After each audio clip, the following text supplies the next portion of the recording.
Long before the house in the woods became a nightmare, I genuinely believed Mark and I were getting a fresh start.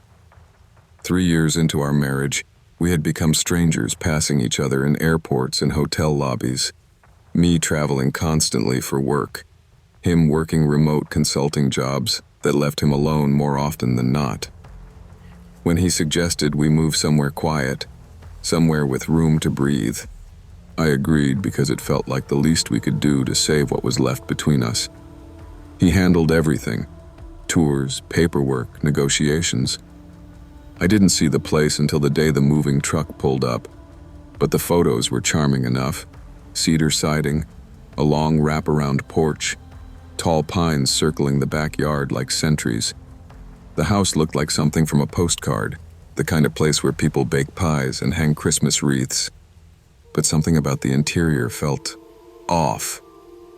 On the second floor, a narrow hallway stretched nearly 20 feet before ending in a blank wall. From the outside, though, you could clearly see a window right where that wall should have opened into a room. When I pointed this out to Mark, he barely glanced up from a box he was unpacking. "The realtor said it's a facade," he said. "Some builders do that for symmetry." Maybe he was right, but the answer felt rehearsed. The first night after we unpacked just enough to function, we collapsed into bed. I was too exhausted to think about the odd layout. But around 2 in the morning, a soft tapping filled the hallway. Light, hesitant, rhythmic. Tap, tap, tap. I sat up. "Mark, do you hear that?" He rolled over and clicked on the TV. "Old house settling. Go back to sleep." But the tapping grew louder, sharper, as if coming from inside the wall. And that was the moment the house stopped feeling like a fresh start and started feeling like a warning. The tapping kept happening every night between 2 and 3 in the morning, so consistently it felt deliberate. Mark brushed it off, sometimes too quickly, as if he was prepared for the question. "Old wood contracts at night," he'd say. "Probably a raccoon. You're overworked. Try to sleep." But whenever the tapping began, Mark would turn the TV up loud, slide closer to me, wrap an arm around my shoulders, and talk about anything he could to drown the sound out. At first, I took it as comfort. Later, I wondered if it was distraction. Then the small things began. A bowl of fruit vanished overnight. Every apple, every banana. A full bottle of my shampoo emptied in 2 days. My makeup bag moved from the bathroom to the hallway one afternoon while I was at work. When I mentioned it, Mark shrugged. "You must have put it there." Except I hadn't. Some nights I woke to faint footsteps on the stairs. Soft, careful steps too light to be a grown man's. Twice I found crumbs in the pantry after I'd cleaned it. And once, early in the morning, I saw Mark quietly locking the attic door. "Why are you doing that?" I asked. He didn't miss a beat. "Squirrels." But squirrels don't turn doorknobs. One evening when Mark was out getting groceries, the tapping didn't just happen. It shifted. I watched the false wall flex inward, like someone pressed their palm against it from the other side. My breath froze. Then came a sound so unmistakably human that my skin crawled. A child's wet, miserable sniffle. Mark rushed in minutes later, out of breath. "Did you hear something?" he asked. Not with curiosity, but panic. For the first time, I realized Mark wasn't confused by the noises. He was afraid of them. That night, after Mark fell asleep, I lay awake replaying the wall shifting in my mind.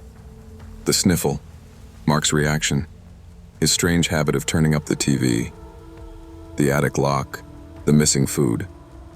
I couldn't shake the feeling that someone, something, was in our house. Around 2:30, I slipped out of bed, grabbed a flashlight and the hammer from the toolbox, and walked down the long hallway toward the false wall. Up close, beneath the baseboard, were faint scrapes, tiny ones, spaced evenly. Fingernail marks. I whispered to myself, "No raccoon does this." I raised the hammer and struck the wall. The drywall cracked on the second hit. On the third, a hole opened, and a foul smell leaked out. Mold, sweat, something metallic. I widened the hole and squeezed inside. The space was small, 8 by 10 at most. The walls were covered in crayon marks, stick figures, stars, crooked houses. A filthy mattress sat in the corner. A plastic bucket, crusted with dark residue, sat beside it. But none of that stopped my breath. In the far corner stood a girl, maybe 8 or 9, thin as a twig, hair tangled, eyes huge with fear. She whispered, "Are you the new mommy?" I stumbled backward. "What? Who are you?" She rushed forward and grabbed my arm. Her fingers were ice. "Please," she begged, "don't tell him I talked to you. He gets mad. He says I ruin things. He says if I stay quiet, I'll get a real room one day. He said you were supposed to pretend I'm not here, like the others." "Others?"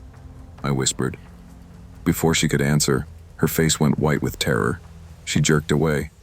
Behind me, the drywall panel snapped open. Mark stood there, breathing hard. "Get away from her," he said.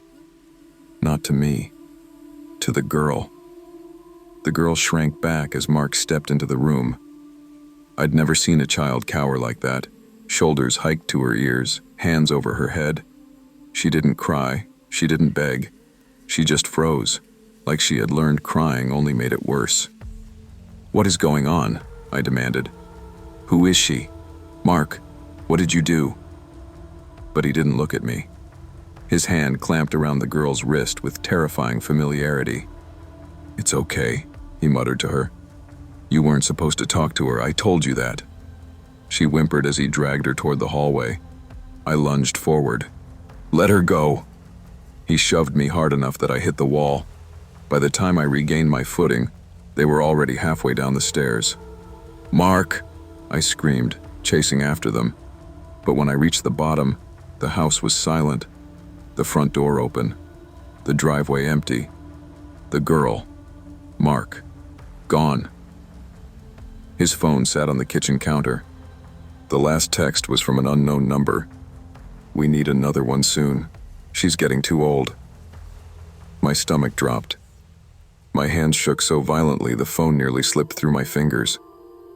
I ran out of the house barefoot and didn't stop until I hit the main road. A driver called 911 for me when I flagged him down. Hours later, a detective sat across from me at the station. "We searched the house," he said. "There's no child, no man, no evidence anyone lived behind that wall." "But I saw her," I insisted. "She touched me. He dragged her out." The detective sighed. "We'll keep looking. But the house is clean." Clean. A week later, I got a voicemail. No callback number, no caller ID. A small, shaky voice whispered, "Mommy, come back. I'm being punished." I moved in with my sister after everything happened, but sleep didn't follow me. Every night I replayed the girl's trembling voice, the way she clung to me, the way Mark grabbed her like she was property, not a child who needed help. I couldn't stop asking myself the impossible question. How long had she been in that room? Days? Months? Years? 2 weeks passed before I worked up the courage to return to the house with a detective. I needed proof. I needed someone else to see the scratches, the mattress, the bucket. But when we opened the wall, the space was empty. No mattress, no bucket, no drawings, no smell, just bare wooden studs and fresh insulation. "Someone cleaned it out," I whispered. The detective frowned. "Ma'am, no one's been here except our team." But I saw it, tiny fingerprints still smudged on the inside of the panel. I touched one and swallowed the rising lump in my throat. "Mark didn't act alone," I murmured. "Someone else cleaned this, someone who knew." The detective didn't respond. A few nights later, I got another voicemail. The same small voice, weaker now. "Mommy, he said you're not coming back. He said I ruined everything again." The line crackled, followed by a muffled cry. I pressed the phone to my forehead and sobbed. I didn't know where she was. I didn't know who had her. But I knew she was real.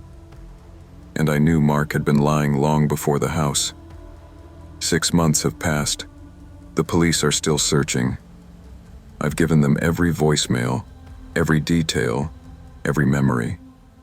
But some nights, around 2 in the morning, I wake up gasping. Because I can still hear it. That same soft tapping. Like fingernails. Behind a wall that isn't there. Evil doesn't always look like a stranger in the dark. Sometimes it looks like someone you trust, someone you love, someone who smiles at neighbors and signs mortgage papers. The greatest danger often hides in the ordinary, and the smallest ignored red flag can become the difference between safety and horror. Listen to your instincts. Pay attention to the things that don't feel right. Silence and denial are accomplices to harm. Awareness and action save lives. Before the farmhouse, before Minnesota winters carved their way into our bones, Ian and I were just 2 tired people looking for quiet. After 10 years in Chicago, sirens, honking, endless crowds, we wanted space. Ian, especially.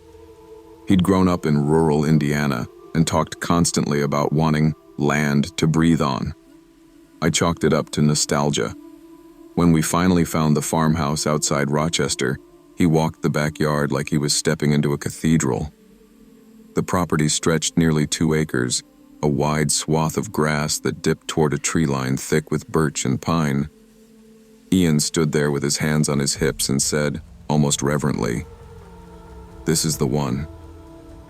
I should have noticed then how long he stayed outside during the inspection, or how he asked the realtor strange questions about the soil depth, drainage patterns, and historical use of the land.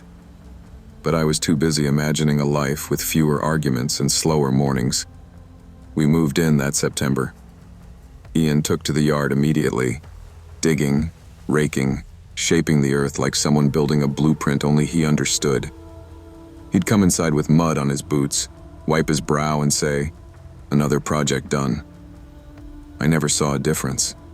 Not one.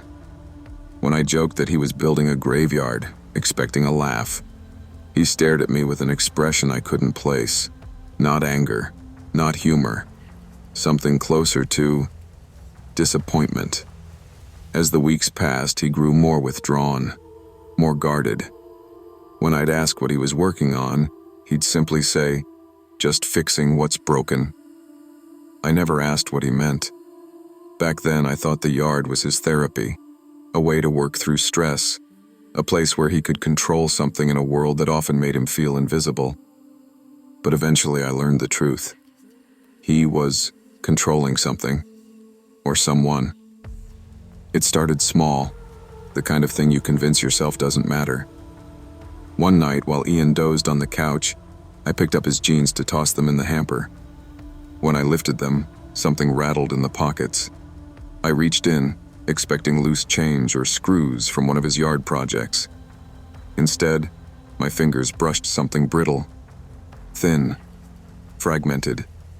I pulled out a handful of pale shards, their edges jagged like broken seashells. But these weren't shells. They weren't rocks either. They were too smooth, too curved in a way that felt eerily organic. When Ian stirred, I held them up. "What are these?" He didn't miss a beat. "Animal bones. Coyotes dig up old remains all the time." "Ian," I said slowly, "they're big." He shrugged. "Farm country, lots of large animals." But something inside me prickled, an instinct I'd ignored too many times. Later that week, he came in with his boots caked in mud, breathing hard like he'd run a marathon. He said, "Another project done?" But his voice shook. "What project?" I asked. "You wouldn't get it," he snapped. The next day I checked the yard. Every inch looked untouched. No trenches, no new soil, nothing. When I asked him again that night, he smiled too calmly. The yard doesn't tell its secrets right away. His words chilled me more than the October air seeping through the windows. But the breaking point came when our dog, Mabel, started digging along the back fence. She unearthed something wrapped in canvas, stained, heavy. Ian charged outside, screaming at her so violently she whimpered and bolted toward me. He grabbed the bundle like it was a newborn, sprinted to the shed, and locked himself inside. That night, long after the lights went out, I heard him sobbing inside the shed. It was the first time in our marriage that Ian sounded genuinely broken, and the first time I wondered what he had buried beneath our feet. The next morning, Ian was gone. So was the canvas bundle. So was Mabel. The shed smelled faintly of smoke, and the dirt around it had been freshly raked, as if someone wanted the ground to forget whatever happened the night before. I called for Mabel until my throat hurt. Ian said she ran off, but he wouldn't look me in the eye. He left for work without breakfast, mud still drying on his hands. When silence finally settled over the house, something inside me hardened. I needed answers. I grabbed a long metal soil probe from the garage and began walking the yard, pressing it into the ground every few feet. Most spots hit firm earth, but near the back fence, where Mabel had been digging, the probe sank too easily. Soft soil, freshly disturbed. I pushed the probe again, and again, and again. Dozens of spots sank deeper than they should have. My heart hammered as I dropped to my knees and clawed through the dirt with my hands. After a few inches, the shovel hit something plastic, a small sealed container. Inside were children's toys, old, weathered by time. A rubber duck gone gray. A cracked yo-yo. A hair bow with faded polka dots. On the lid was a name and a year. 1994. My stomach twisted. I dug more. Another container. Another name. 1998. 2 more. 3 more. One held a single tiny shoe with a dark, dried stain on the fabric. Some had toys. Some had hair. Some had nothing but the name. My breath came in short gasps as dread crashed over me. This wasn't a hobby. This wasn't nostalgia. This was a pattern. A cemetery built in secrets. And the man tending it slept beside me every night. My hands shook as I ran inside the house. I tore through drawers, cabinets, closets, determined to find whatever he'd hidden. Part of me prayed there was a rational explanation. The other part already knew better. In Ian's office, there was a desk drawer that always stuck. I yanked it hard enough that the panel popped loose. Behind it was a thin metal journal locked with a cheap clasp. I pried it open with a paring knife. The first page was dated 20 years ago. The writing was neat, calm, ordinary, but the content. First one found. Couldn't leave him there. Someone had to take responsibility. Second one. Didn't make a sound. A good sign. This one liked to sing. Loud child. Difficult. On and on it went. Page after page. Year after year. Dozens of entries. Dozens of projects. Each child documented like an item on a grocery list. Birthmarks, heights, favorite toys, the way they cried. I dropped the journal, stumbling backward until I hit the wall. My vision tunneled. My breath came too fast. That's when I heard the floorboard creak behind me. Ian stood in the doorway. Calm, expressionless. Mud dried on his hands and beneath his fingernails. "You weren't supposed to see that," he said softly. "Ian, what did you do?" He stepped forward. "I protected them. Someone had to. Someone had to keep the record." I bolted. I didn't think. I just ran. Through the kitchen. Through the mudroom. Barefoot into the bitter air. He didn't chase me. He didn't have to.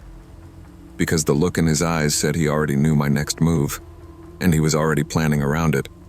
The police barely listened. They searched the yard, but every mound I had uncovered was gone. The soil was tilled, leveled, masked. "Like someone landscaped overnight," one officer muttered. The containers were gone.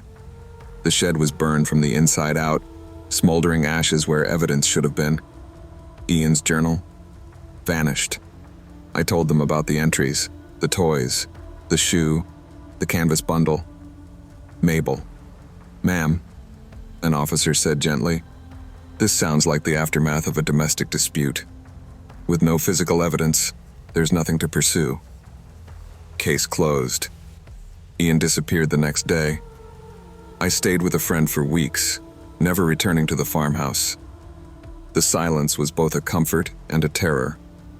Every night, I wondered if I had imagined everything, if grief and fear had twisted my mind into believing something impossible. But then last night, a package arrived at my friend's doorstep. No return address. Inside were Eric's old work boots, caked in mud that smelled like our yard.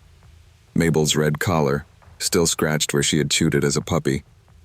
And a note, written in his familiar slanted handwriting. "Don't dig anymore. I'll take care of the next one myself." I dropped the box and backed away as bile rose in my throat. He was watching. He knew where I was, and he wasn't finished. The police have been notified again. I've been moved to another location under protective supervision. They say I'm safe, but I know better, because men like Ian don't stop. They continue, quietly, patiently, under the soil. I never wanted to move into that house on Lockridge Lane. Hannah loved it the moment she saw the wraparound porch and the tall oak trees swaying like they were waving us in. She said it felt like a place where a future could happen. I thought it felt like a place where plumbing went to die. Drafty walls, uneven floors, lights that flickered whenever the microwave ran. Classic old house charm, she said. Old house rot, I called it. But Hannah, she had that smile, the kind that made arguments crumble. So we bought it, and on our first night there, she kissed me and said, "This is our new beginning." I wanted to believe that. Lord knows I did. We'd had a rough year, her mother's death, my job downsizing, financial stress squeezing us from both sides. But when she looked at me in that empty living room, her hands on my shoulders, I thought maybe the house really could be a clean slate. The basement was the only hard rule. She told me it was unsafe. Old insulation, mold, unstable beams. "Promise me you won't go down there," she said. "It's a health hazard." I shrugged. Fine by me. Basements were never my thing. Except that first week, I heard her go down there every night around 1 a.m. Footsteps, the creak of that heavy basement door, and then talking. Soft, low, like she was comforting someone. I'd get up, check the bed, and she'd be right there beside me, breathing slow, dead asleep. When I asked her about it the next morning, she looked genuinely confused. "Honey, I didn't get up. I slept like a rock." She even laughed about it, brushing my worry off as stress dreams. I tried convincing myself she was right, but deep down, somewhere far below where logic lives, I knew something was wrong long before I opened that door. It was a Thursday when everything cracked open. She left for a late shift. Her job at the assisted living facility had unpredictable hours. I trusted her. Or maybe I trusted the version of her I wanted to believe still existed. 10 minutes after she left, her phone buzzed on the couch. Once. Twice. Then over and over like an alarm someone was trying to silence by persistence alone. Normally, I'd never snoop. But this wasn't normal.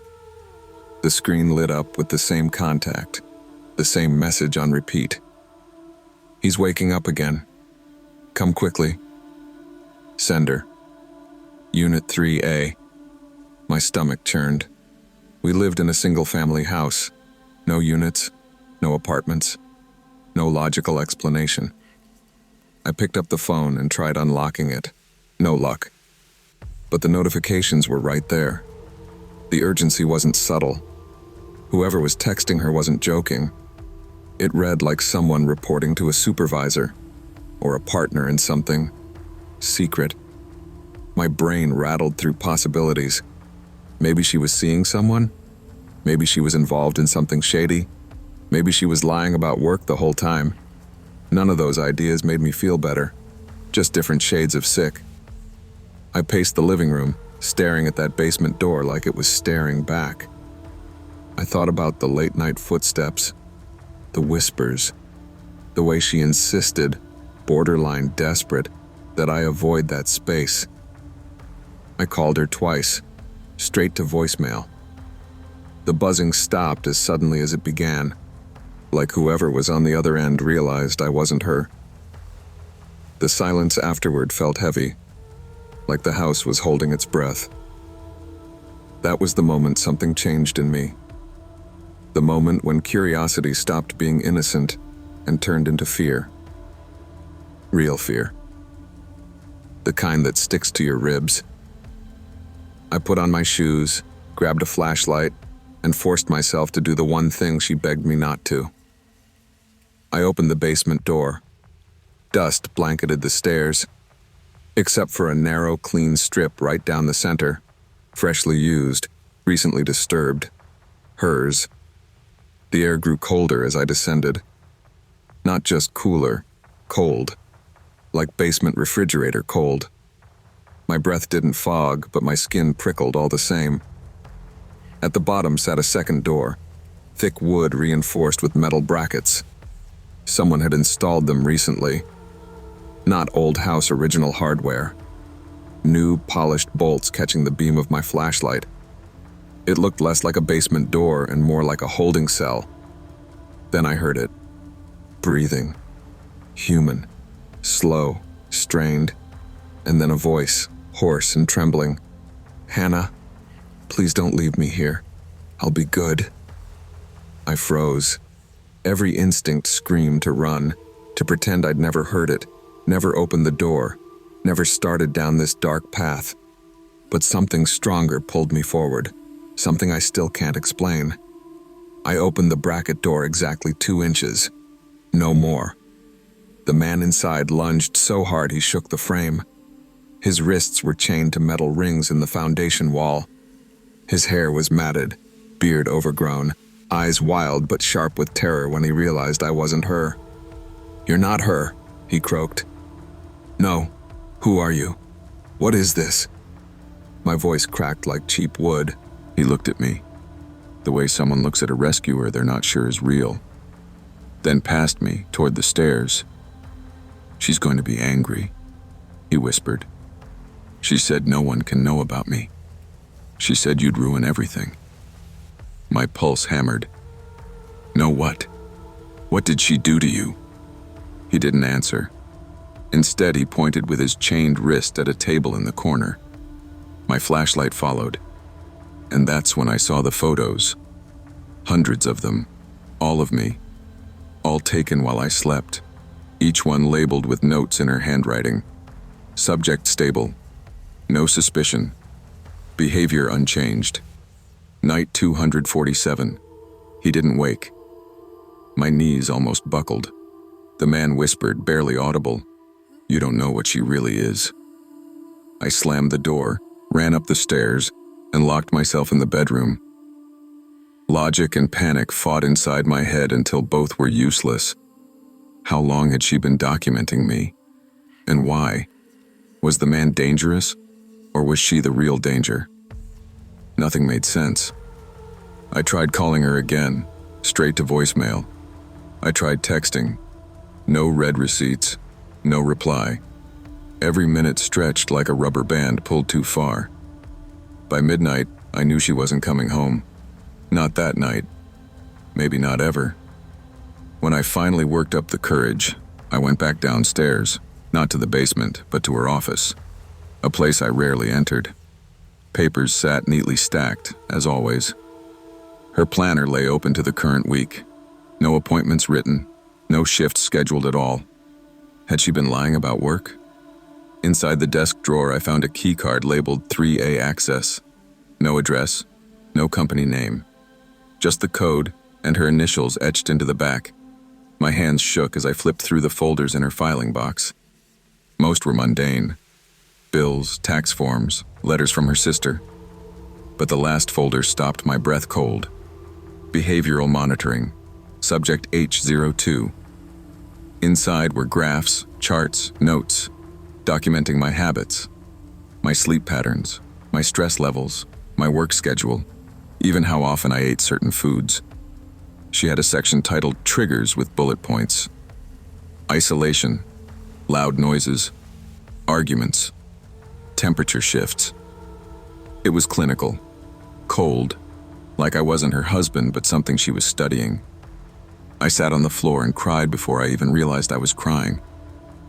Around 3 a.m., exhaustion pulled me into a restless half-sleep, but something woke me. A sound drifting through the vents, faint but unmistakable. Footsteps, slow, familiar. Then a soft voice, hers. Only this time, she wasn't whispering to the chained man. She was whispering about me. Subject is awake. I didn't move at first. I lay frozen, listening to the creak of the basement stairs beneath her weight, or whatever was making that sound. I told myself it couldn't be her. She wasn't home. I would have heard the door. The windows were locked. Nothing made sense. Except the voice. "Honey," she called sweetly. Too sweet. Like she was coaxing an animal out of hiding. "Can you come downstairs? I want to show you something." My skin crawled. I stayed silent. "Don't make this harder," she whispered through the vent. "Please, I don't want to sedate you again." Again? My heart punched my ribs so hard I thought it would bruise them from the inside. Memories flickered, moments I'd brushed off as exhaustion. Times I woke up groggy, with headaches I blamed on stress. Days where hours seemed missing. Nights I slept too deeply. Had she drugged me? I swung my legs over the bed and grabbed my car keys. My only plan was to run, get out, never look back. But as I crossed the living room, the basement door slowly opened on its own. It wasn't the dramatic horror movie swing, just a tiny deliberate push, enough that the darkness inside blinked into view. She stepped out, or someone who looked like her. Same height, same clothes, but her expression, vacant, controlled, like someone puppeteering her muscles one movement at a time.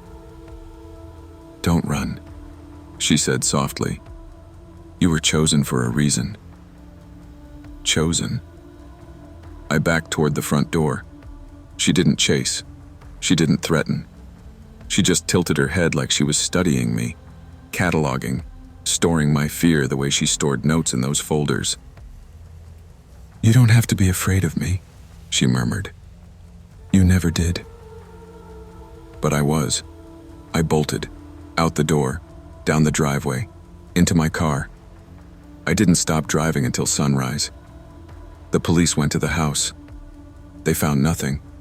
No chained man, no photos, no files, no Hannah, just an empty basement.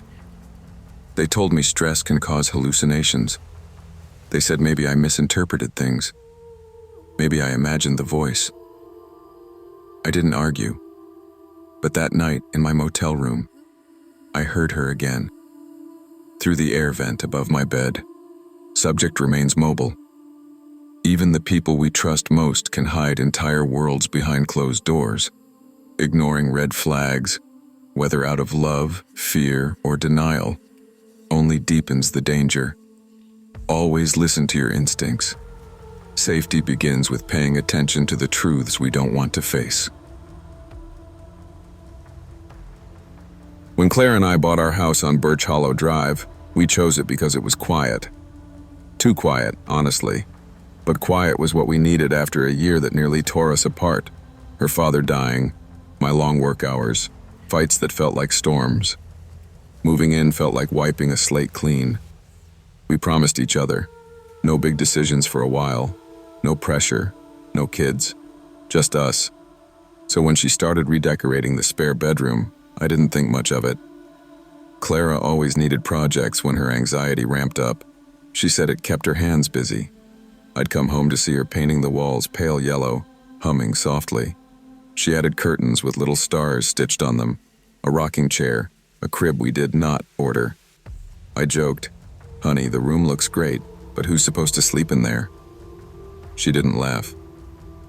"You'll meet them soon," she said in that flat, calm tone she used whenever she didn't want me asking more. I brushed it off as stress, maybe grief, maybe a phase. But it didn't feel like a phase. The night she brought home the baby monitor, I felt that first cold pinch of fear. She set one device inside the nursery and the receiver on her nightstand. I teased her about buying it for a room that would stay empty, and she said, without looking at me, "It won't be empty much longer." That was the moment I realized the woman I loved was slipping into a place I couldn't follow, not without losing myself too. And the worst part? I didn't stop her. The first night the monitor crackled, I sat straight up in bed.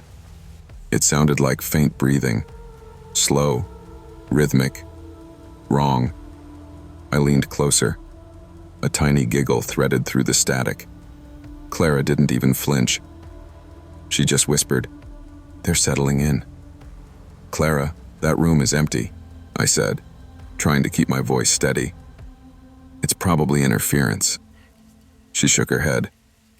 "It's not interference. It's them."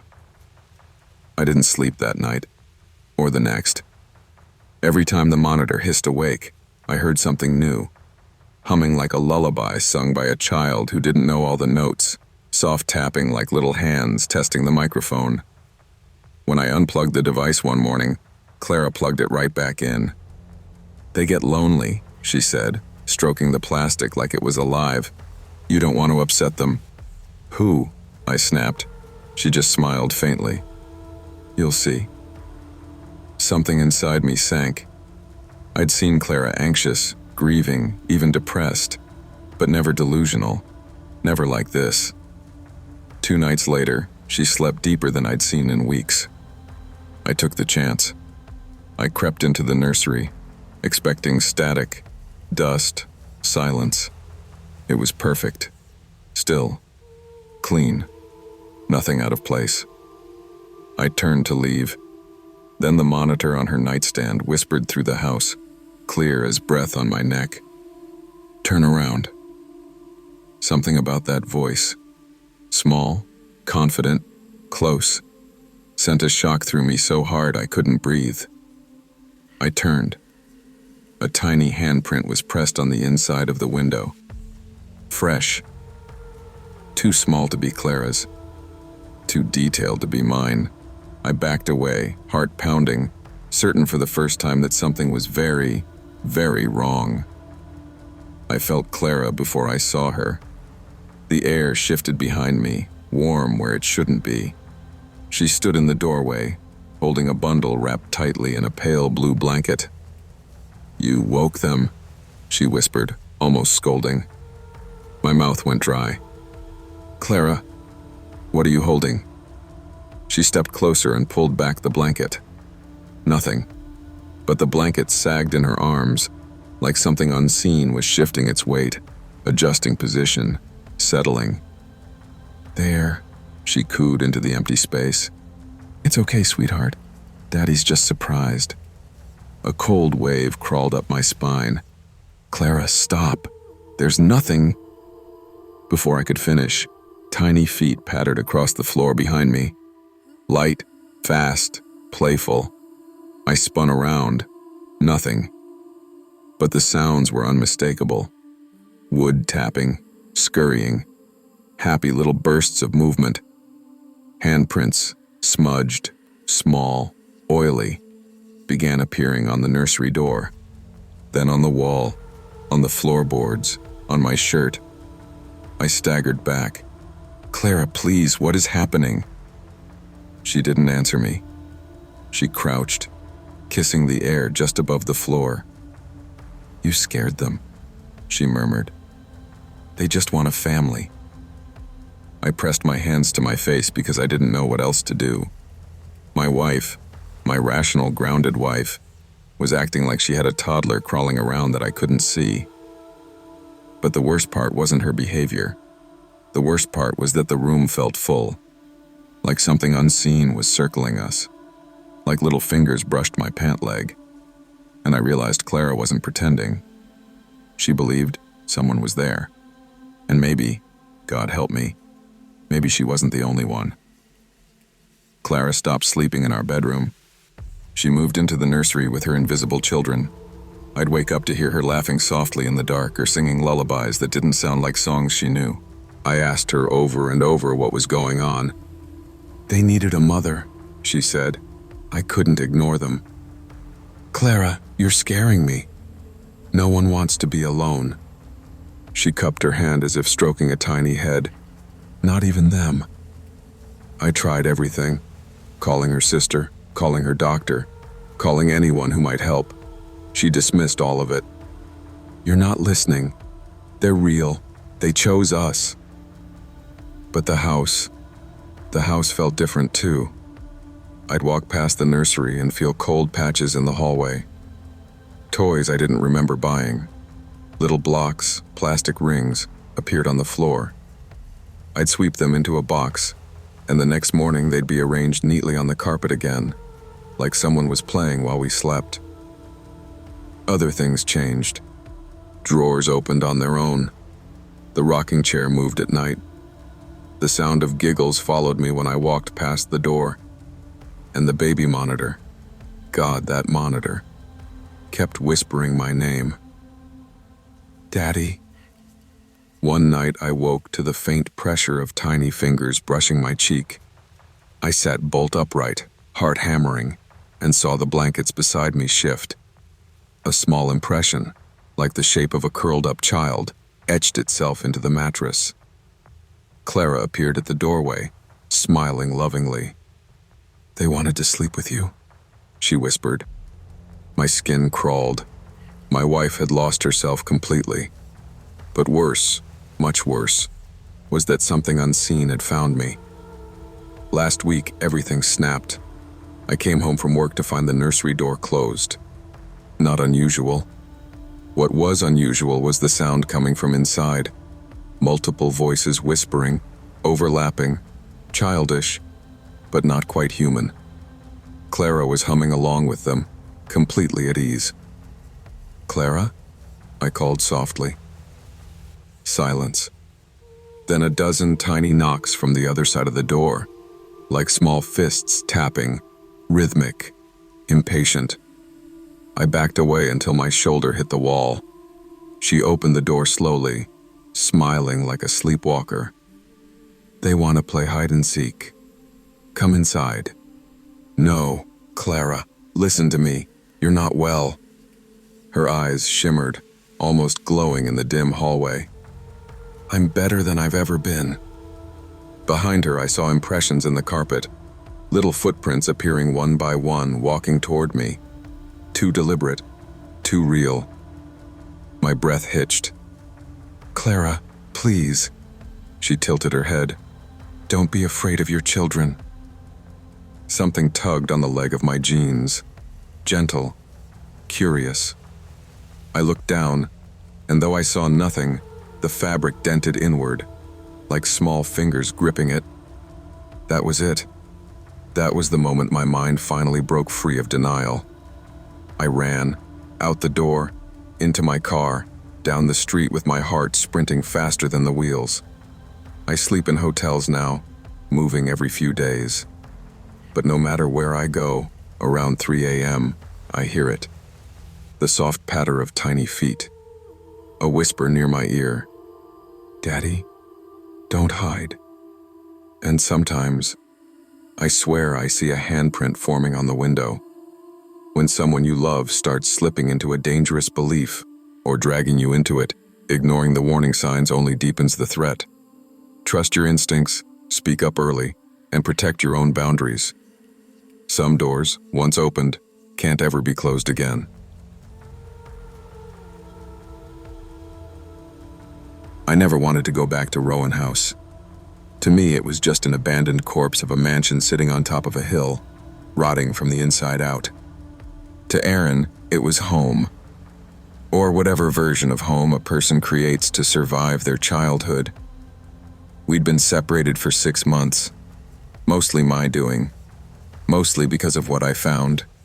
Dozens of encrypted files on his hard drive, addressed to someone he labeled Patient A. I thought it was another woman, a secret affair, a betrayal I could sink my teeth into and walk away satisfied that I wasn't leaving without reason. But when I confronted him, he cried.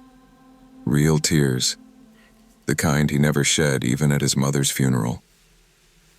He grabbed my hands and begged, "Come with me to Rowan House.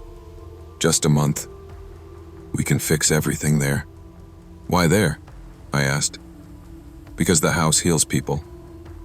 Those words alone should have made me run. Instead, I let the guilt creep in. The look in his eyes reminded me of the frightened boy he used to be, the one who lost his mother during a winter storm 23 years ago. Townsfolk said she was swallowed by the blizzard, but the rumors were different. They said she never left the house at all. The locals called it the Rowan House. Everyone else called it the house that remembers.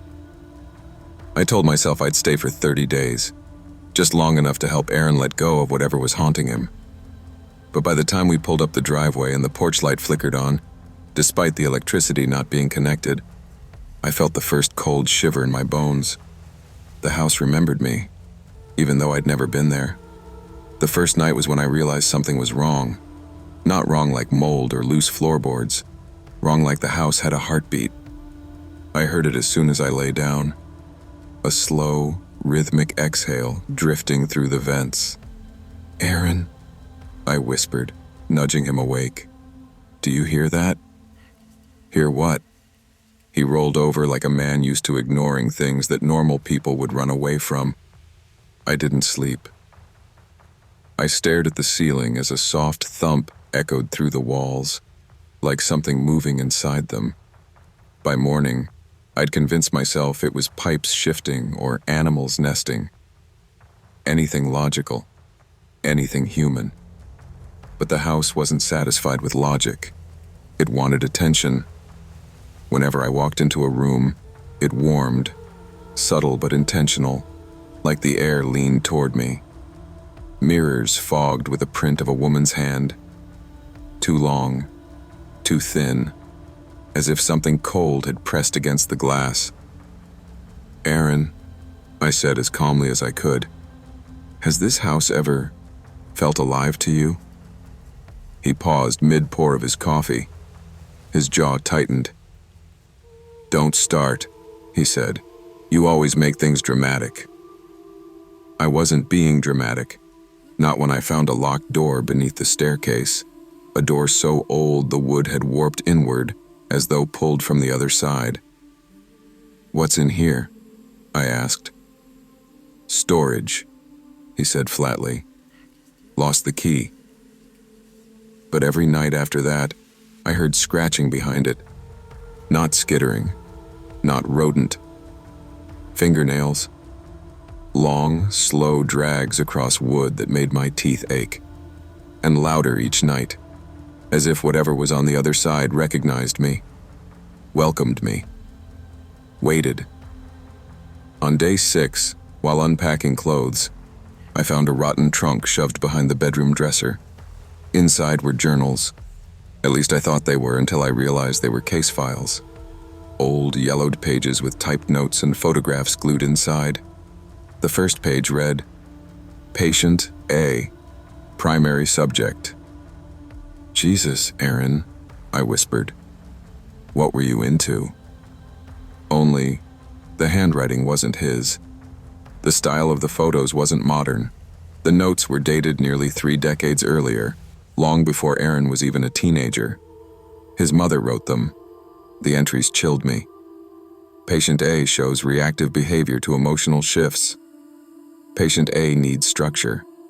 Patient A must not be left alone too long. Then the worst sentence. Patient A is the house. I slammed the journal shut. My fingers shook so hard the pages crumpled. His mother believed the Rowan House was alive, a sentient thing with moods, desires, memories, a consciousness. In her final entry, dated 3 days before she vanished, she wrote, "The house chooses favorites. It wants a wife for my son." As I read that line, the lights flickered, 3 times, slow and deliberate, like Morse code. A vibration rolled through the floorboards beneath my feet. I felt watched, not by Aaron, not by anything living. It was the feeling of standing in a room you're certain you entered alone, and suddenly realizing someone else is breathing behind you. I dropped the journal. From the staircase came the sound of a low, humming moan, almost human, almost not, rising up through the house like a warning, or a greeting. There was a portrait in the East Hall, one I somehow hadn't noticed the first few days. A woman stood stiffly, painted in muted tones, her eyes hollowed like she knew secrets no one wanted to hear. The plaque beneath read simply, "The First Wife." "Who is she?" I asked Aaron. He stiffened. "No one." "Then why is she here?" "We don't talk about her. The house gets upset." Upset. He said upset like one might describe a spoiled child. That night on my way to the bathroom, I froze. The portrait had changed. The woman's head tilted slightly toward me. Her hand, previously at her side, now extended forward, reaching. A streak of black dripped down the canvas. I leaned close. It wasn't paint. The metallic scent hit me instantly. Iron. Blood. The next morning, I found Aaron coming up the cellar stairs with a lantern, his face pale, clothes sprinkled with grains of salt. "Aaron, why are you down there?" He didn't answer. He brushed past me like he didn't even see me. When he disappeared into the kitchen, I crept toward the cellar door. The wood was cold, unnaturally cold. The moment my fingertips touched it, the entire house groaned. The floor vibrated. "Okay," I whispered. "Okay, I hear you." I backed away slowly, but as I walked to our bedroom, I felt eyes watching me from the hall. When I dared to glance back, the first wife's hand in the portrait had moved again. Now it pressed against the inside of the canvas, as if she were trying to get out. By the 20th day, I wasn't sleeping. The scratching behind the stairwell door grew louder, more desperate. The halls twisted in subtle ways, like they stretched or shrank when I wasn't looking. And Aaron, he grew comfortable. Too comfortable. He spent nights in the cellar, returning smelling like salt and wet stone. He whispered to himself as he walked. Sometimes, I swear I heard a second voice whispering back. When I finally snapped and broke the stairwell door with a crowbar, Aaron didn't try to stop me. He only said, "She's waiting for you," and stepped aside. The staircase spiraled into darkness. No lights, no airflow, just a cold so deep it felt like it crawled under my skin. At the bottom was the cellar, its walls carved with hundreds of handprints and one repeating phrase, "She never left." In the corner stood Aaron's mother, alive, but wrong. She had no eyes, just 2 hollow sockets threaded with thin, root-like tendrils that pulsed gently, like breathing vines. Her head tilted toward me as though she sensed heat instead of sight. She smiled. Aaron stepped beside her, his voice trembling with devotion. "Mother, she came, just like you said she would."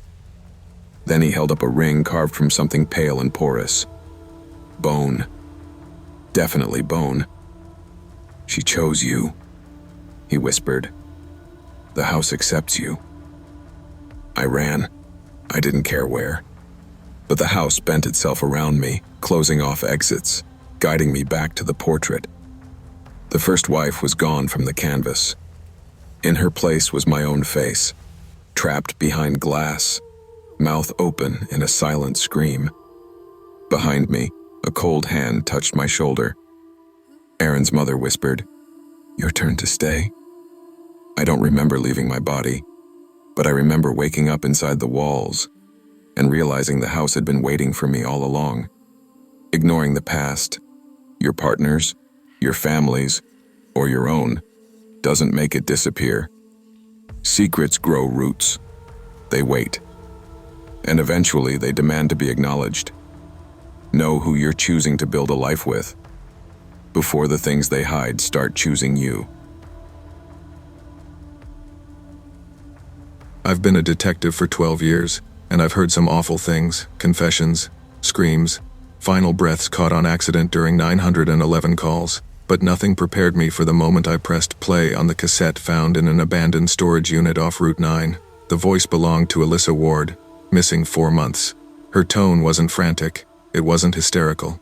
It was worse, calm, resigned, the way someone sounds when they've already accepted they're dead. If you're hearing this, then my husband is dead, and so am I. But not in a way you understand. The hairs on the back of my neck rose. I'd interviewed Tom Ward twice after her disappearance. He was nervous, sure, but grief can make anyone shake. I didn't know then he was hiding an entire second life, one built around a cult, a secret marriage ritual, and something he called the second bride. I sat alone in interview room B, just me and the faint hum of the fluorescent lights as the tape continued. Alyssa described the night everything changed. The night she checked Tom's phone after he fell asleep. The messages, the invitations, the photos of masked women, all signed, the sable circle. Cheating, that's what she thought. A simple marital betrayal. But with every new sentence, every word she spoke, I realized this case wasn't about infidelity at all. It was about transformation. Something Tom willingly let into his life, and something that wanted Alyssa next. As I leaned back, trying to steady my breathing, the tape hissed softly, like someone exhaling right beside my ear. "Detective, if you found this, I'm already gone." I didn't stop the tape, even when I should have. Alyssa's voice grew shaky as she described the weeks leading up to her disappearance. She'd tried to forgive Tom, tried to believe it was just sex, just stupidity, just human failure. But then the nights changed. I started seeing a woman, Alyssa whispered on the tape, tall, thin, a shadow at first. I'd wake up and she'd be standing in the bedroom doorway. My breath hitched. Tom never reported hallucinations, never mentioned anything supernatural. He just said Alyssa was unstable. The tape clicked softly as Alyssa continued. I asked Tom if he saw her too. He nodded, like it was normal. That was the moment, she said, when she realized Tom wasn't cheating with a person. He was cheating with a presence. He kept telling her the same thing. The circle healed me. They can heal us. You just have to meet them. Alyssa said no. Then the shadow woman began getting closer. By the third night, the figure stood at the foot of their bed. On the fifth night, Alyssa felt fingers comb slowly through her hair. Tom didn't react. He didn't scream. He didn't even blink. He just murmured, "You have to accept her." The next morning, Alyssa found her reflection lagging in the bathroom mirror. She turned her head left. It stayed still for a beat too long. She lifted her hand. The reflection's hand twitched late, like a puppet learning how to move. "I thought it was stress," she said. "But shadows don't breathe on your skin." One night, she woke to cold fingers pressing lightly against her throat. Tom held her as she panicked, and instead of comforting her, he whispered, "Please, Alyssa, don't insult her." That was the moment Alyssa realized she wasn't dealing with a mistress. She was dealing with a replacement. Alyssa's voice dropped lower on the tape, as though afraid someone or something was listening. Tom blindfolded me. He said it was tradition. He drove her deep into the state forest. She could smell pine sap and wet earth when the car stopped. He guided her by the wrist until she heard a door creak open and the crackling of torches. When he finally removed the blindfold, she saw the cabin. Women stood in a circle around a ring of salt, 8 of them wearing velvet masks stitched with silver patterns. One mask bore a jagged smile carved into it. The leader. She stepped forward. "Forgiveness requires sacrifice," the masked woman said. Alyssa tried to run, but Tom clutched her arm tightly. "Hey," he whispered gently. "It's just symbolic. Nobody gets hurt." But the mask turned slightly toward him. "Don't lie to her." Alyssa's breathing quickened on the tape. The circle began chanting, slow at first, a hum that vibrated against her ribs. One woman drew a small blade, its handle carved with unfamiliar symbols. Alyssa begged Tom to stop, but he only held her tighter. The leader whispered, "We do not punish you for betrayal. We purify you for binding." Alyssa's hands were lifted into the air. She screamed, but the forest swallowed the sound. 2 cuts were carved into her palms, sharp, shallow, identical to the faded scars Tom carried. The moment the blade touched her, Alyssa said she felt something pulled out of her threads, long and thin, dragging from her veins like spider silk. Whispers passed through the circle. Your grief, your anger, we will take it, but we leave something behind. Alyssa collapsed, and Tom wept not in horror, but in joy. The tape picked up with rustling sounds, like Alyssa moved while recording. After the ritual, everything felt wrong, she said. My reflection lagged. My shadow wasn't mine anymore. She described how the shadow woman followed her constantly, in mirrors, behind doors, in the reflection of car windows passing at night. She felt watched even in the shower, the air growing cold as if someone stood inches behind her. Tom grew peaceful. He slept better. He smiled more. He spent nights at the cabin and returned smelling of smoke and salt. Alyssa followed him once. Inside the cabin, she found portraits lining the walls, portraits of women with long black hair and hollow eyes, women who all resembled the shadow haunting her. On a table lay a leather-bound book, The Second Bride. She read the first page. When a man breaks his vows, his spirit wife is born. She feeds on the first wife's pain. When she is strong enough, she takes her place. Alyssa whispered into the recorder, trembling. Tom didn't cheat on me. He summoned her. The tape crackled. I tried to run, but shadows travel faster than footsteps. That night, the shadow woman crawled onto Alyssa's bed. Alyssa felt her breath cold, wet, steady press against her neck. Tom stood in the doorway, crying. She needs more, he told Alyssa.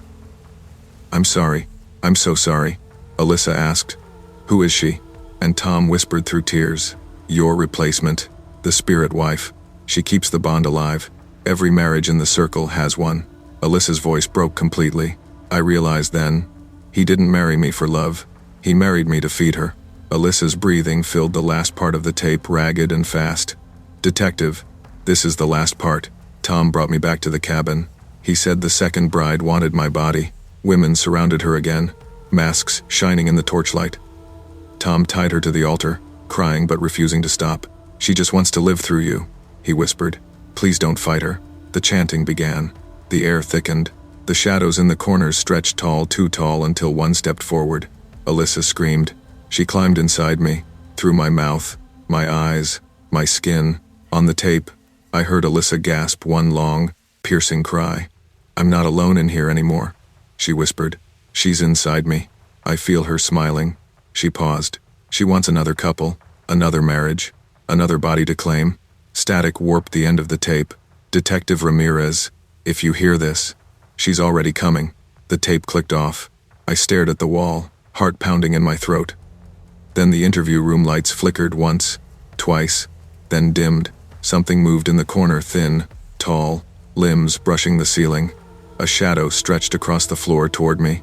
A voice whispered behind my ear, low and broken, "Forgive me." I dropped the recorder, and the room went dark. When betrayal goes unspoken, it festers, twisting relationships into something unrecognizable. Never ignore the signs of manipulation or secrecy. The more power you surrender to someone else, the easier it becomes for them to replace you, piece by piece. Long before the messages started, before the haunting and the sleepless nights, there was just the truth I tried to bury. My name is Evan Mercer, and I ruined the only good thing I ever had. I cheated on my wife, Laura. I told myself it was one mistake, a moment of weakness, something I could fix if I apologized hard enough. When I finally confessed, I expected shouting, tears, maybe a suitcase flying down the stairs, but Laura just stood there in the kitchen, calm as still water. Everything smelled like lemons from the cleaner she had been using. The sunlight through the blinds cut bars of light across her face. She looked at me with eyes so soft it burned. Everything we do echoes, she said quietly. Some echoes never fade. She didn't leave. She didn't even ask who the woman was. That silence was worse than anger. I tried to make things right, therapy, long conversations, dinners out, but something behind her eyes had gone dim. 3 months later, her car slid off a rainy stretch of highway and wrapped itself around a concrete divider. They told me she died instantly. I didn't believe them. Nothing felt instant about the guilt that followed. People tried to comfort me. It was an accident, Evan. But I had been the fault line running through her life. Everyone knew it, even if they didn't say it. I spent weeks afterward trying to breathe normally, trying to eat, trying to sleep without hearing her words echo in the dark. I thought the worst was over. But 2 days after her funeral, Laura's ruined phone texted me. The first message came at 11:42 pp. "Laura, you can hear me if you listen." I stared at the glowing screen until my vision blurred. Her phone had been in the car with her when she crashed, crushed, burned, bent like wet cardboard. I'd seen it myself at the police station, sealed in an evidence bag. There was no way it could power on again, let alone send a message. I didn't respond. I couldn't. The next night I was brushing my teeth when my phone buzzed again. "Laura, asterisk, I miss you in the dark. Asterisk, I dropped the toothbrush into the sink." "This is a prank," I muttered to my reflection. Some sick joke. But a part of me, the same part that replayed her final words over and over, knew better. A week went by. I tried to act normal. I went back to work. I went on a few dates I had no business going on. Each one collapsed under the weight of my own emptiness, and the messages kept coming. "Laura, asterisk, I hear you breathing when you sleep. Asterisk, asterisk, I see her in our bed. Asterisk." There was no her. I didn't let anyone stay the night. I barely slept at all. One evening, after a couple too many drinks, I texted back, "Me. Asterisk, who is this? Stop. Asterisk." 3 dots appeared, then disappeared, then appeared again. "Laura. Asterisk, you know my voice, even on a screen." Asterisk, I felt the air leave the room. My fingers went numb. I shut the phone off and threw it across the couch. But at 3:13 a.m., it powered on by itself. A final message appeared. "Laura. Asterisk, let me in." Asterisk, that's when the footsteps began. The first night I heard them, I convinced myself it was the house settling, old wood groaning, pipes shifting. I wrapped the blanket tighter around myself, closed my eyes, and waited for sleep to win. But the steps continued slow, steady, deliberate. They stopped right outside my bedroom door. The doorknob rattled gently, like someone testing it from the other side. I whispered, "Laura?" Before I could stop myself, silence answered. The next morning, I found asterisk asterisk wet footprints asterisk asterisk leading from the front door to my bed. Small, familiar, smudged with the same brownish mud Laura had stepped into outside our house the day she died. My heart hammered against my ribs. I cleaned them up, telling myself I was imagining everything. Grief does strange things to people. I Googled that, over and over. But the footprints returned the next night, and the next. One afternoon, trying to claw back a shred of sanity, I drove out to see a medium recommended by a coworker. I expected incense and theatrics. Instead, she greeted me with a hard, frightened stare. "You brought something with you," she said. "No," I laughed. "I know. That's not." She backed away. "She's not a ghost, Evan. She's an imprint, a wound shaped like a memory, created when you broke something sacred." My jaw locked. "Can you help me?" "No," she whispered. "But I can warn you. Never answer her final question." Before I could ask what question she meant, she slammed her door shut. That night, Laura's shattered, impossible phone turned itself on inside my bedroom closet, and her ringtone, one I hadn't heard since she was alive, started to play. When Julia came into my life, it felt like sunlight cracking through storm clouds. She was soft-spoken, warm, someone who listened without trying to fix me. For the first time since the accident, I felt like a person instead of a walking apology. I didn't tell her about the messages. I didn't tell her about the footsteps or the footprints or the way my lights flickered whenever I said Laura's name. I told myself I was protecting her. Really, I was just terrified she'd run. She stayed over for the first time on a cold Friday night. We drank wine, watched some old crime documentary, fell asleep tangled together. For a few hours, I forgot the weight of everything. Then, at 2:14 a.m., the bedroom door creaked open. Julia stirred. "Did you hear that?" Before I could answer, I saw her Laura standing in the doorway. Her hair hung wet around her shoulders. Cracks ran across her face like broken porcelain. Her eyes were pits filled with dark, shifting water. She didn't blink. She didn't breathe. "Evan," Julia whispered, trembling. "Who is that?" Laura took a step inside. The lights flickered out, swallowing us in darkness. Her voice came from everywhere and nowhere. "Do you love her more than me?" I felt my throat tighten.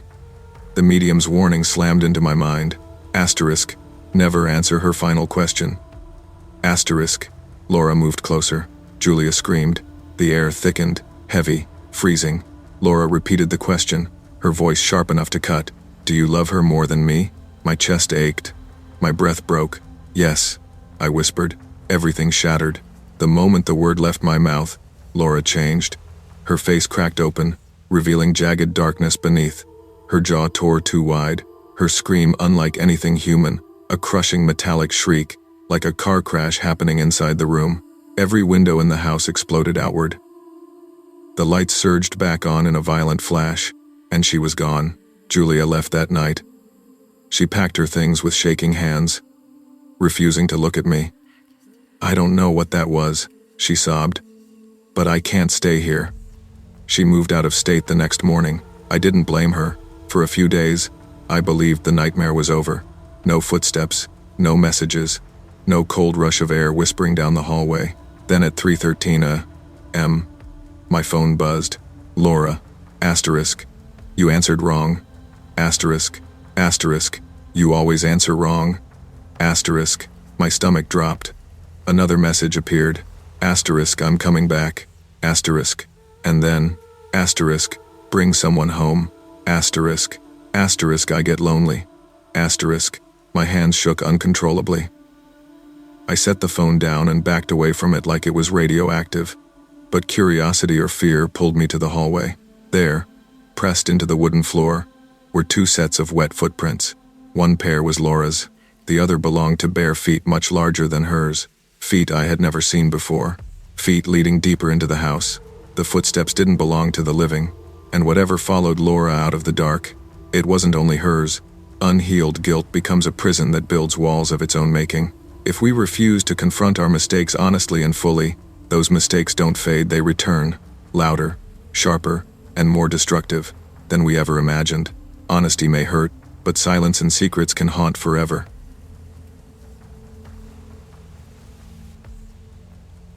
We thought a fresh start would heal us. Our marriage had been fraying since Emily's year-long emotional affair. She swore it meant nothing, that she regretted it, that I was the only one she ever loved. I told her I forgave her, but trust isn't a switch you flip. We moved in anyway, hoping the new house would be a clean slate. The place was old, far too big for two people, with floors that creaked under every step. Emily refused to open the guest room, insisting it was full of junk and mold, that the floorboards weren't safe. She kept the key on a chain around her neck at all times. I teased her once about sleeping with it on, and she didn't laugh. The first week was uneventful. I unpacked, she decorated. We ate takeout in the kitchen, laughing at old memories, pretending the past didn't exist. The 8th night changed everything. I woke at 2:13 a.m. to a slow, dragging pace down the hall. I nudged Emily awake. She listened. The footsteps stopped instantly. Probably just the house settling, she whispered, but her voice had an edge. Fear. It wasn't just the sound. It was the timing. Every night, like clockwork, someone or something walked past our room. Some nights it paused outside the guest room, almost lingering. The air grew thick when it passed, like someone was watching. I tried to rationalize it.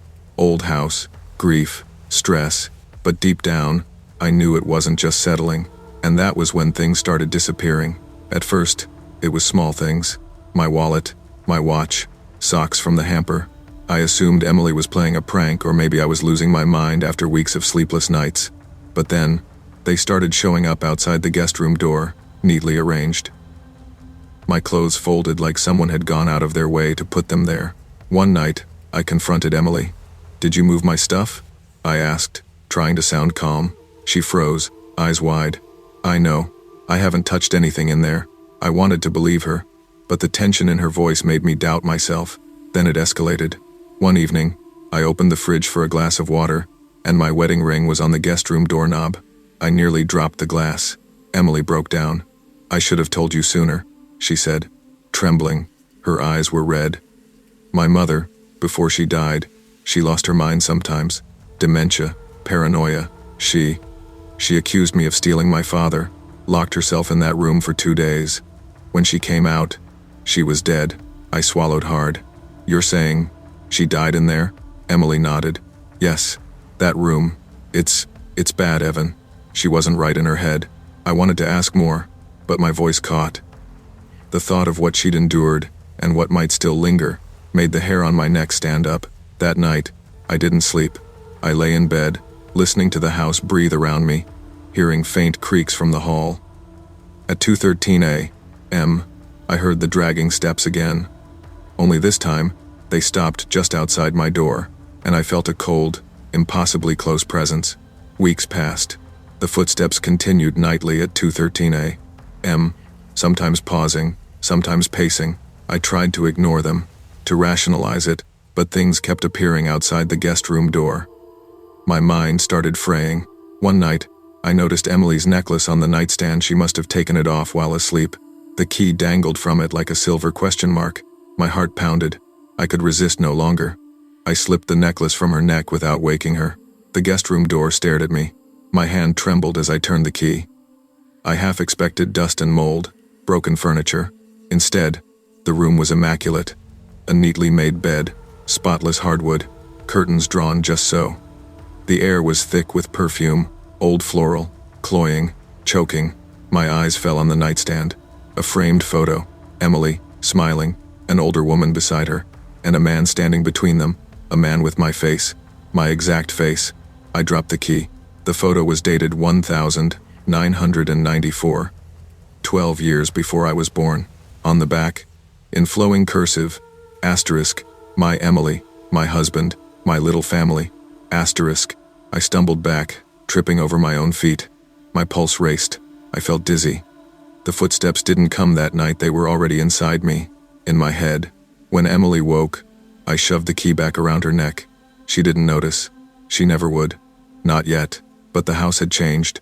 The air felt alive, watching, patient, and every night, the dragging steps edged closer, closer, until one night, they stopped right outside my door. It had been 3 weeks since I opened the guest room. I tried to sleep, but nothing was normal. My dreams were thick with the smell of perfume, the creak of hardwood, the echo of a woman crying. I avoided Emily during the day, kept myself busy, but at night, the house demanded attention. The footsteps stopped just outside my bedroom at 2:13 a.m. Again, I froze. A whisper slid through the crack in the door. Soft, deliberate, intimate. You never should have come back. I swallowed. My throat felt raw. I wanted to scream, to call Emily, to run, but my body refused. The whisper was velvet and ice. I recognized it immediately. Emily's mother, or something claiming her voice. I tried reasoning with it. I didn't do anything, I shouted. My voice was weak. The whisper returned, closer this time, like it was inside my head. You belong to us. I stumbled out of bed. My feet padded over hardwood that didn't make a sound, though the presence followed me like a shadow. My eyes darted to the hallway. The guest room loomed like a black mouth. I wanted to burn it, to destroy it, to run away. But the necklace around Emily's neck clinked softly in my pocket. A reminder of the key, of access, of curiosity. The photo from the guest room haunted my mind. My face, my life, twisted into a family from a time before I existed, and I realized the house didn't care about reality. It cared about the echo of betrayal, of loss, of unfinished business. That night, I didn't sleep. I didn't blink. I just listened, and it whispered again. You never should have come back. The days blurred into nights. Emily remained oblivious, her routine untouched, the necklace never leaving her neck. I stopped trying to explain the steps, the whispers, the photo. My life narrowed to the hallway, the guest room, and the lingering perfume that would not leave. One evening, I tried confronting Emily. You have to tell me the truth. About the guest room, about your mother. She stiffened. I told you everything, she said. Her voice cracked. I don't know what you mean. I wanted to shout, to grab the key and show her, but I couldn't. The house didn't allow action. It allowed observation, fear, and silence. At night, the footsteps came again. They stopped outside my door. I pressed my ear to it. The whisper was faint but distinct. You belong to us. I backed away, tripping into the hall. My heart pounded as the hallway stretched, impossibly long. The guest room door remained closed. The photo lingered in my mind, my face, My family, a past that could not exist. The necklace felt heavier around Emily's neck. The echo of her mother's rage and grief filled the house, and I knew one thing. The past never truly dies. It waits, patient, shaping reality for those who dare to return. I lie awake now, listening. The footsteps have grown bolder, nearer, circling the bed, and every time I reach for the courage to speak, the whisper slides through the darkness. You never should have come back. Some things, I've learned, are not meant to be found. The past carries weight we cannot always see. Curiosity and secrets can awaken what was meant to rest. Sometimes forgiveness is not enough, and some doors should remain closed because returning to old wounds can bring consequences far greater than regret. Mark and Jenna were the kind of couple that made everyone uncomfortable with how perfect they seemed. Cute house, coordinated outfits, Instagram posts that screamed life goals, hosting game nights and double dates. I envied them sometimes, though I knew it was shallow. They were happy, or at least, they looked happy. I was supposed to help Mark transfer data to his new phone. Nothing suspicious. He claimed he had a ton of apps, pictures, and contacts he wanted copied. But while backing it up, I noticed a hidden folder labeled asterisk, asterisk, notifs off, asterisk, asterisk. Curiosity got the better of me. Inside were hundreds of screenshots. Messages, deleted threads, pictures, voice memos, GPS pins marking meetups, dates and times, meticulously documented. My stomach dropped. Mark had been cheating not with one woman, not even two, but dozens, and he had been keeping a record of everything, like trophies, like some sick archive. I froze. This wasn't just a fling. It was organized, methodical. I didn't say a word. He was my brother. I figured I'd confront him privately later. Maybe help him figure out how to fix things. I didn't know how he'd react, if he knew I saw it, but the next morning changed everything. My phone buzzed nonstop, 57 missed calls, and one text that burned through me like acid. Who is she? Then another. Someone sent me everything. Screenshots, voice memos, locations, dates, times, all anonymous. I drove to their house, expecting chaos, yelling, maybe breaking furniture. Instead, Jenna sat at the kitchen table, calm as a stormless sea, 2 mugs of coffee in front of her. Her smile polite enough to hide something razor-sharp behind it. She didn't want revenge, she said. She wanted a conversation. When Mark arrived an hour later, he was oblivious. He smiled when he saw me, relief washing over his face. "Thanks for coming," he said. Like nothing had happened. Jenna didn't yell, didn't throw the screenshots at him. She just placed her mug on the table and said softly, "I forgive you." I blinked. "What?" "I forgive you. But from now on, honesty," she said. Her tone was even, almost serene. Mark slumped into a chair. Tears rolled down his face. I wanted to shake him awake, scream at him, tell him the truth of what he'd done. But Jenna's hand rested lightly on his shoulder, a silent anchor.